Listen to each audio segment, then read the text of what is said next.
Folks, welcome to another edition in Real Estate Experts. As always, I'm your host, Glenn Twiddle, bringing you leading experts from around the country and around the world to help you, the home seller or the Australian property investor, really tread the minefield of dealing with real estate agents, maximising top dollar for your property, and really retiring, whatever it is that you want to do in that real estate industry, we're here to help. And today, I am so stoked to be bringing to you, I was sitting in an audience being educated myself, watching the speakers, and I managed to get one of the speakers from that seminar. He's an author, hired gun, trained negotiator. He's trained so many real estate agents in the state of WA. I'm talking about none other than Jonathan Marlow, mate. Thanks so much for hanging out, bud. Thanks, mate. Great intro. Thank you.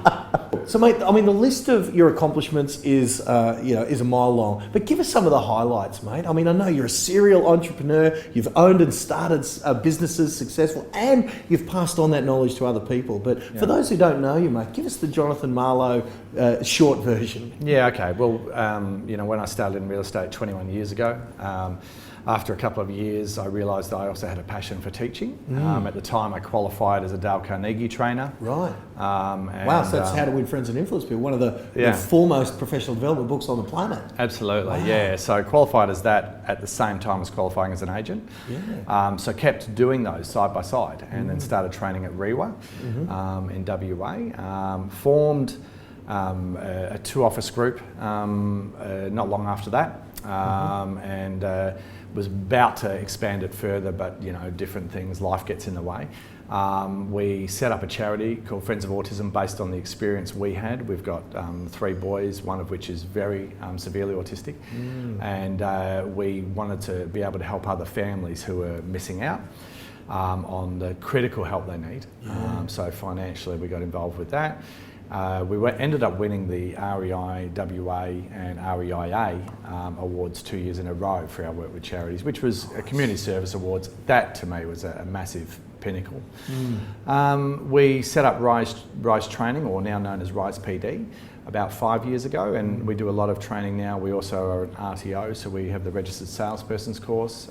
We can license reps in WA, and we do a lot of the compulsory professional development to help them improve where they're at. And look, get a lot of reward from that, but also love still what I do, helping clients with real estate. So I still am very much hands-on with that. Yeah, I love that people in your area, they can actually not only get just a standard real estate agent, they can get the guy who taught all the others. Yeah, absolutely. It's truly, we're getting the master.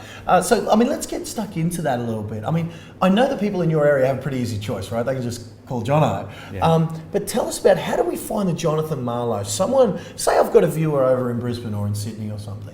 How do I find a guy who, like yourself, can actually deliver the goods? Because every single agent in the country can talk the talk. Yeah. What are some of the attributes I can be on the lookout for to identify a walker of the talk as opposed to just someone who can talk it? Yeah, look, I think one of the key elements is looking for someone who has the courage to tell you what you need to hear. I think if that's in the person's DNA, in their makeup, that's then also going to be how they present themselves when they're dealing with the buyer on your behalf, right? Now, the person who tells you what you want to hear, so that's now conversely, or the opposite, that's in their DNA. Now, when they're sitting with the buyer, they're never going to be able to negotiate it up, because all they can say to the buyer is they tell them what they want to hear. You can offer a low offer, or why don't you throw me a low offer, right? So the idea is finding someone that has the courage to tell you what you need to hear first and foremost, because that person is probably the most honest person you'll get, and also has the courage to negotiate.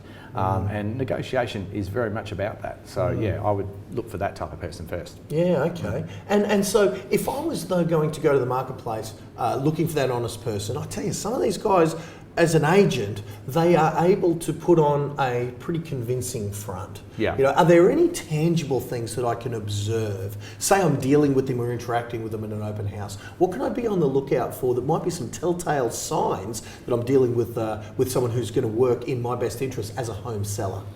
Yeah, look, I mean, it's kind of a tricky one, because like you said, everyone's going to be on their best behaviour and looks good. I think it's generally, it'll come across in a person's demeanour. It'll come across in the types of questions they ask. I think largely their level of interest in you as an individual. If there's things that they are saying and doing that are self-serving in any way, shape or form, they're most likely, again, they're the type of person that changes their values to suit the financial benefit that they'll get from the situation. Okay.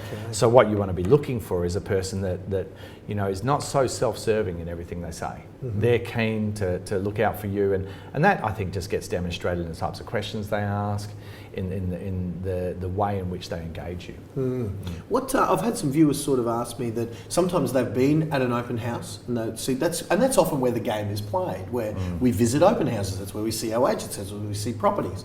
And so after visiting an open house, there are many people of my viewers who've told me they've been completely ignored. They've visited 10 open homes and seen one person follow them up. And then sometimes I have had reports where when they've been followed up to the extreme, to the point where the agent is stalking them or something. Where's that middle ground that a home seller who finds an agent to truly represent them, what should be that sweet spot of leaving no stone unturned, but yet not being a stalker? What should be on the lookout for? Well, it's interesting because, you know, again, I'm a firm believer in, you know, the strength of negotiation comes from not showing your cards too early, right? So, you know, if, for instance, you know, a person is interested in a property, the agent to call them that night is going to end up making that buyer feel like they have an advantage. They're going to feel like these people are desperate for a sale. Okay. So, you know, there's that follow-up too early, which can erode the negotiating position. But then there's no follow-up at all, right? So I think it's sort of, to me, it's probably a 2 or 3 day in process if the person's interested in the property. If the person's not interested in the property, then I've always taught reps, call them back that night, right? Because you're looking for then, how can you serve them in some other capacity, right? But if they are interested in the property, you probably want to leave it 1 or 2 days just to allow their interest to peak. And if they make contact with you first, you're going to be in a far stronger negotiating position. If they haven't, however, contacted by Wednesday, then you know you probably need to speak to them to then find out and gauge where they're really at. Incidentally, what I've found as well is that typically they always call by Monday or Tuesday if they're keen, right? And you're in a massively strong position. And if they haven't called by then, when you call them Wednesday, they're usually not interested anyway. But you can't afford to ignore them because then there's that odd occasion where there is someone who just doesn't know what to do and is waiting for you to call. I remember one of my other guests on Real Estate Experts did say, you know what, Glenn, no one needs to be reminded to spend $400,000, $500,000 on a piece of property. No one needs to be reminded to do that. But I love your take on it, mate. It seems like a very common sense approach. Yeah. Is that what you find, mate? Do you find, I mean, you've written a book on some of these tips, some of these simple tips. Have you found that, because your book is very common sense, it's a very easy read, and these tips, I'm thinking, is it just that common sense isn't common practice? Yeah, look, very much so. You know, everything I've developed in training is about, you know, what experiences I've had and then, you know, understanding them from a, you know, psychology point of view. What is the buyer going through? What are they really feeling? And whenever I explain it to people, whenever I explain it to customers, whenever I explain it in a training format, people, you know, automatically resonate with it. They automatically understand it because it's like, well, yeah, it is common sense to a degree, but it's a common sense that most of us don't take the time to look for or observe. And it's that you know, ends up, you know, when we do take the time to look for that and do take the time to observe that, it enables us to engage in behaviours that are far more conducive to an outcome for people. Oh, you talked in great detail in your training, in your book, and again, you've got some training, of course, for agents, but again, I love that you've written a book for the consumers out there, for people who don't live near Jonathan Marlow, so, you know, we can kind of get the benefits of having your expertise, but even for people who live in Brisbane or Sydney, it's fantastic. I love that.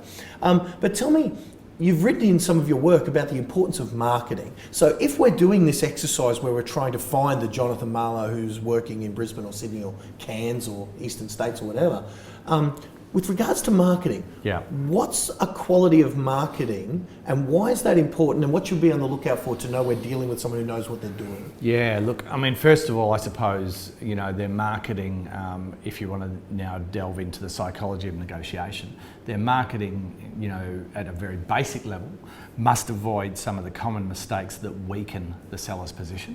So if there's things in there like, the seller must sell, or owner says sell this weekend, and priced reduced and that sort of thing, those types of scripts in marketing will end up weakening the owner's position. So that, on a very basic fundamental level, is how are they wording their ads? Are they wording them for strength of position for the owner, or are they wording them for weakness, right?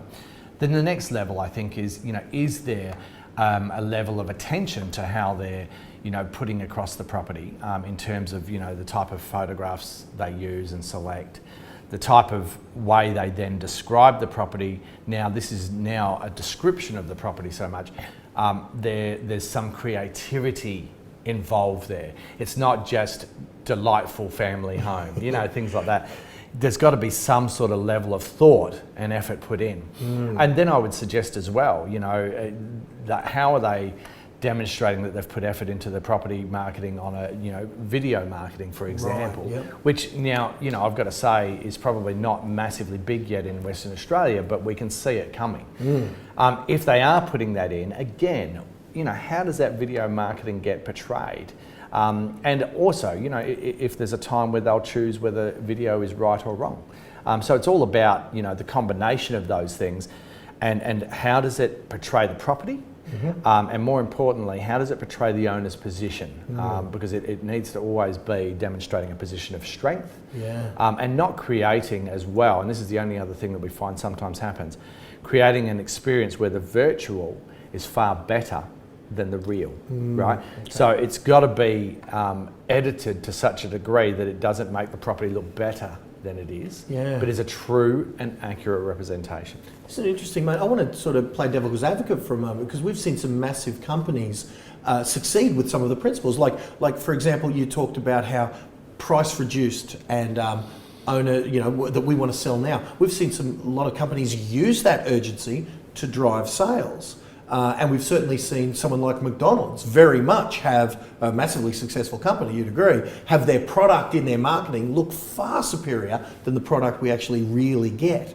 Could you maybe speak to some of those principles and why they might work in some industries and maybe not in this particular industry? Yeah, look, I suppose a couple of things. The decision that the buyer is making on some of those commodities or product purchases is not to the level financially as the decision with the home, right?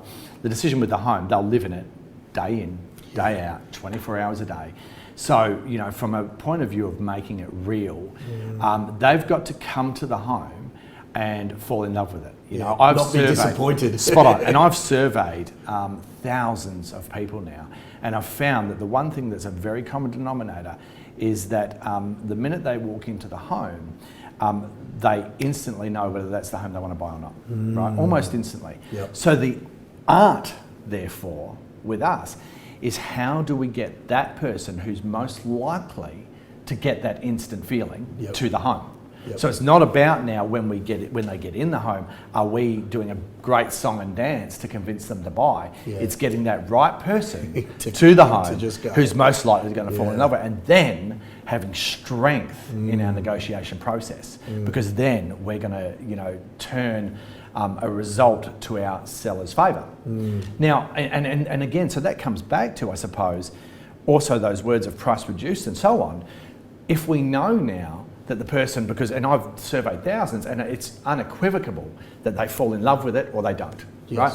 So if we know that's the case, and if we've got the words price reduced, owner says sell, and so on, what we've just done is we've weakened the position for every person that comes to the property, right? Rather than, so we've not only appealed to the greed factor in the person who is greedy, but we've inspired greed in the person who's not normally greedy. And if they were going to fall in love with it, they fall in love with it regardless of Spot that. On. But now they're going to feel that they have a position of advantage. Yeah, I tell you. Mate, all agents are not created equal, are they, Mr. Marlow? No, you certainly put some cerebral thought towards this.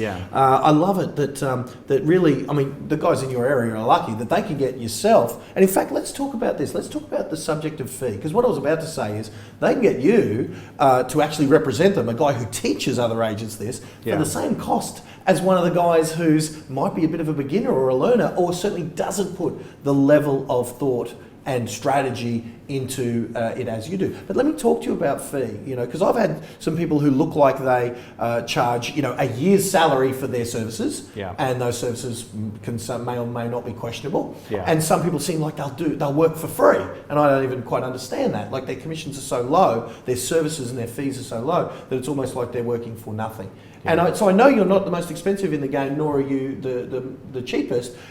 Where do we sit? How do we know we're going to get value when we're choosing a real estate agent based on their fees? I think it comes back to, again, you should be choosing a real estate agent for their knowledge of the negotiation process and their demonstrated understanding of that. So can they explain it to you in a way that you clearly understand it, and that it demonstrates that they know how to position you for best advantage. And the reality is, whether their fee is low or high, that's not the decision. The decision is, can they negotiate, and can they also attract the right people through their knowledge of how people think to my property, who are most likely to fall in love with it. Now, the reality is, I've got to say, most people who are in that level are, charging at the higher end of the scale, right? So the people who have all of that understanding, they haven't needed to get into a stage where they discount to attract clients, because they have clients following them and chasing them for business, right? To give them business. So, but having said that as well, it all comes back to,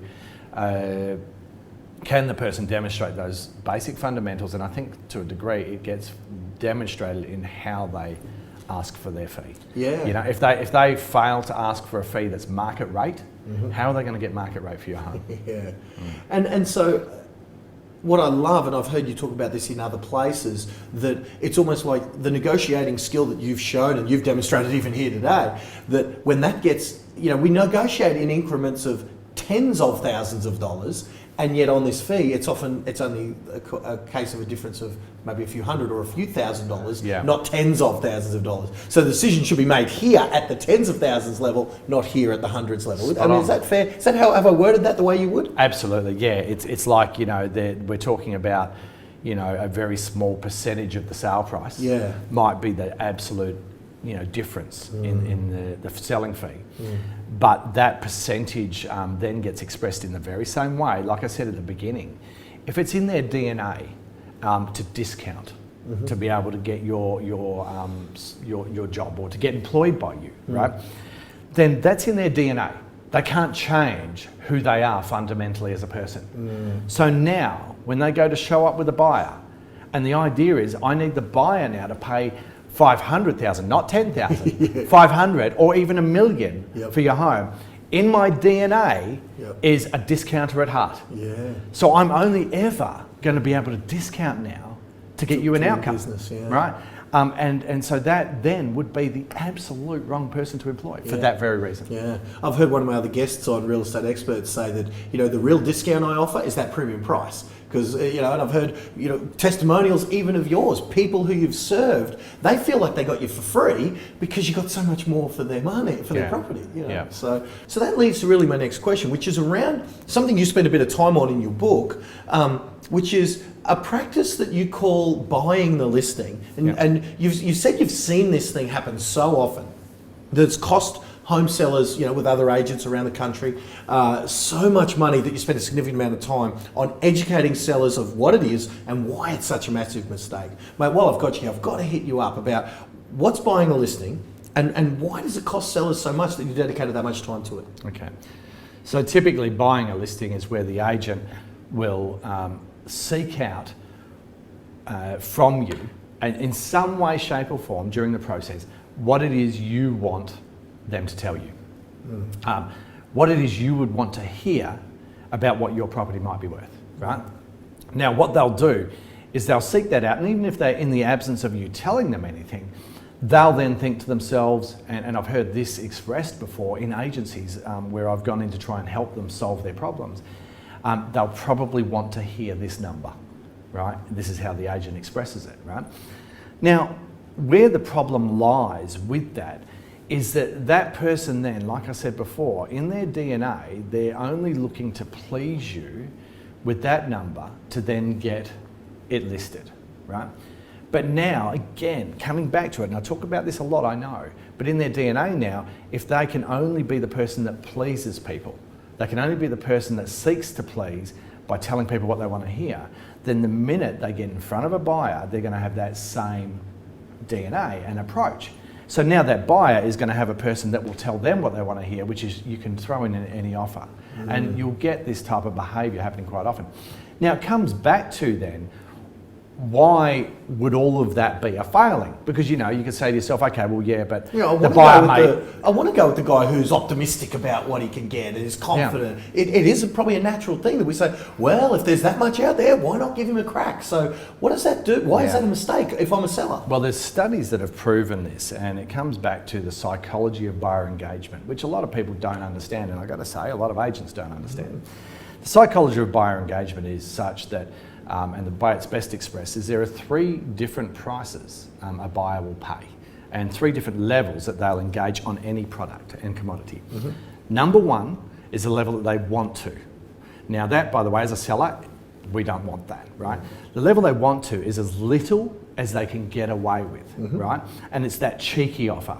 Now they'll offer that if we create circumstances and an environment that's conducive to that. Like the price reduced thing we talked about before. Yep, and also if we price it so far above the market or even above the market so that they feel like they don't have to compete with anyone because there's visible evidence that there's no one to compete with. Does that make sense? Yeah, right? Yeah.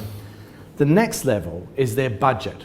Now they may at best negotiate somewhere between what they want to and up to their budget. Now their budget typically is also their search criteria and it's the ceiling that they'll search up to, but not necessarily the ceiling they'll pay, right? Now typically they'll negotiate between one of those 2 areas if the agent or the person that's serving you has failed to understand this premise and gets them only to pay somewhere up to what they can afford to pay, right?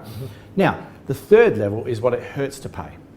Now, that will only ever come if they've got fear of loss. And how does fear of loss get created? Well, it gets created by them visibly observing that they have competition to buy this home. Does that make sense? Yeah, perfectly. Now, so if we've now positioned it right with price, that's how we get the demand sufficient enough for them to observe competition. Once they're in a space where they're observing competition, they're now going to feel fear of loss and they'll pay more than their budget now, which is number 3 price, which is the hurts to, and they'll pay it out of a fear of losing it. Yeah, wow. So it's all about now, and it's so much more today than it ever was, it's about finding the right position for the property because asking price has a relationship with demand only.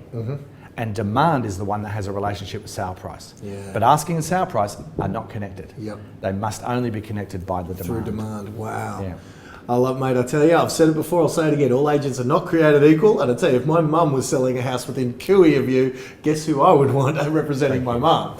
So, very cool. And let me ask you this. I've heard it said that competition, one of my other experts on real estate experts said competition, like you're describing, creates records in the swimming pool and it creates records in real estate. Yeah. Tell us about the various ways of creating competition. Are we talking about an auction method of sale? Because that's visible competition. Yeah. Or are we talking about doing it privately where they see lots of people at an open house? Like, what are some of the things that you're doing to let people see that demand, that observable demand? Yeah. Okay, so it comes back to, I mean, I'm, not one of those people that subscribes to any one particular method of engagement in the marketplace is the right and the God's message, right? Yes. So, for instance, auction can be very good. Again, provided our expectation is set correctly. So in other words, if we've got an environment in an auction where we've got a large number of people there, if we've got an environment that's, if we've got an expectation set where the reserve price gets reached early, because typically I've observed this as an auctioneer, the bidding will limp up to reserve. So it just barely gets there. But then once the auctioneer announces this property's on the market and it will be sold today, and he starts counting down the call where this is going once, all of a sudden you'll find the bidding frenzies, gets frenzied and heats up, and people all of a sudden start bidding and engaging in that property. Right? Because they know that it's going to sell. It's going to sell, so fear of loss gets kicked in, right? Yeah. Now that's the same premise now. So it all comes back to on pricing. If we're choosing a priced model, right? Again, if we position it well with a from strategy or a price range, something like that, what's going to happen now is we're going to get people there who are most likely, we're going to get larger traction in the marketplace. We're going to get larger groups of people to the property, and they're going to observe that they've got competition. But then there's another layer to that, because the reality is sometimes you've got appointments during the week, right? So, we always will stack the appointments on top of each other.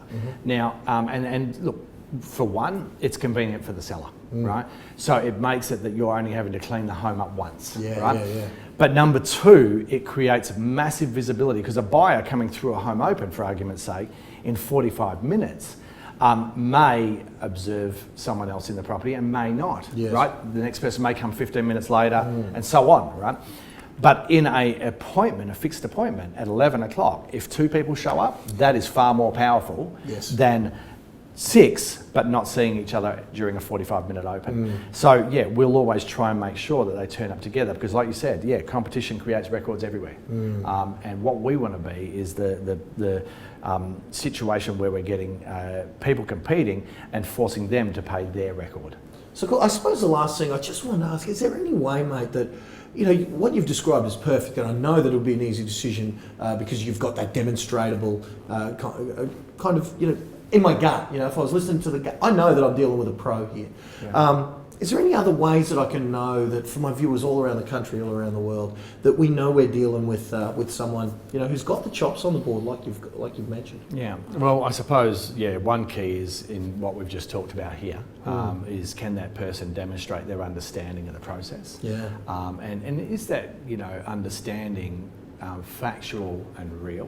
Because I think sometimes as well, people talk like they understand it, but then the concepts are so airy-fairy that there's no real truth or demonstrable proof. And that's what we're after, is demonstrable. Give me tangible. What can I... Absolutely. Unfortunately, there's no certificate saying, I, Jonathan Marlow, certified this guy knows what he's talking about. There isn't that demonstrable thing, is there? Right. No, that's exactly right. So there's that, right? Then I'd say the next layer to it is, do they have some social evidence, right? That demonstrates some social proof that demonstrates that they have served others and that others speak well of them and that experience. So that will come back to video testimonials, and are those video testimonials real? Or are they a little bit shopped up, right? I think that can be helpful. Are they able to give you phone numbers and names of people? Does their website have details of names of people and comments on there that explain, how well they did? And I think, let's face it, if they've got people there that are singing their praises, they'll be more than happy to share them with you. For sure. And if they haven't, and there's got to be a basic fundamental question in either one, their longevity, right? Or two, how well they do this. And it's like everything, one of the things I would say without question, experience and longevity is important. If I was going in for brain surgery tomorrow, would I want the guy that's just come out of med school, just come out of med school, or would I want the guy who's been doing this for 15 years? Well, I'd probably want the guy who's been doing it for 15 years, but the only caveat on that is I'd want the guy who didn't have the same year 15 times. Yeah, that's right. Right, so I'd want him to have learnt and improved his knowledge over that window of time. And I think that again just gets demonstrating in his understanding of it and how he answers my questions. Wow. Well, mate, I've hit you up off camera about a copy of your book, so I'm really appreciative that you guys can grab a copy of Jonathan's book, outlining these and some more in-depth explanations about some of those tips we've discussed here today. So, mate, I really thank you on behalf of the viewers, mate, for your time here today, bud. Thank you very much. Mate, guys, that is a fantastic episode of Real Estate Experts in the Can. Jonathan Marlow, I tell you, I love that he's availed himself to help you guys out, no matter where you are in the country, even for a little bit of advice. And I also love that those people in the northern suburbs of Perth have got the easiest decision ever in how to get top dollar for their property. But for the rest of the viewers, though, you've also got his knowledge in a little box there, and even in a book that you can avail yourself of. So I urge you to do so. All right, and so until then, until the next edition of Real Estate Experts, Glenn Twiddle signing off for Jonathan Marlow. Bye for now. So we had the house previously on the market with another real estate agent for a couple of months. They given us some maybe poor advice in terms of the pricing range and different things like that. It didn't sell. We decided that we were going to change real estate agents. We heard about Jonathan, and within weeks of Jonathan's expertise being involved, we sold the house, and it was a very pleasurable experience. And look, I felt really reassured. A lot of the facts and figures can go over my head a bit, and I found that Jonathan really sort of went into what goes into selling a house, made me have a better understanding, and I felt a lot, really confident with him. We had a really good experience with, we're still having a good experience with Jonathan. So basically we got him involved because we had a previous real estate agent that couldn't provide the results that we're after to get a development underway. We engaged in Jonathan's services after a few meetings. I felt very comfortable with him, and immediate results. And I can't say enough good things about him. Very easy to get along with, and very easy to speak to, and there's no fakeness about it. It's all real. I've known John now some 14 years, and of those 14 years, the last 6 we've worked very closely together in property. John has principally taken the lead in our marketing of our projects, and it's been a wonderful working relationship that we've had with John. John's been able to demonstrate a thorough understanding of good agency and the professionalism that's required to be able to deliver those services. John has always been trustworthy, always tells it as it is, which is really important to us to know where we are in the market from time to time. And I've happily referred John on to a number of my colleagues as well as a number of my family and friends. All right, so we've known you for quite a few years now. You helped us get in our first home in Westminster. You went out of your way to drive us around to many places and take your time to do that, even though it wasn't really helping you much, but you helped us a lot by doing that. And then obviously we established our relationship through that, and we've come to you ever since then to sell that property, and then now again with our next property in the Vines, and you've always been able to put in the extra effort and give us really honest and accurate advice. Yeah, that's what's best thing, is the good advice and trustworthy.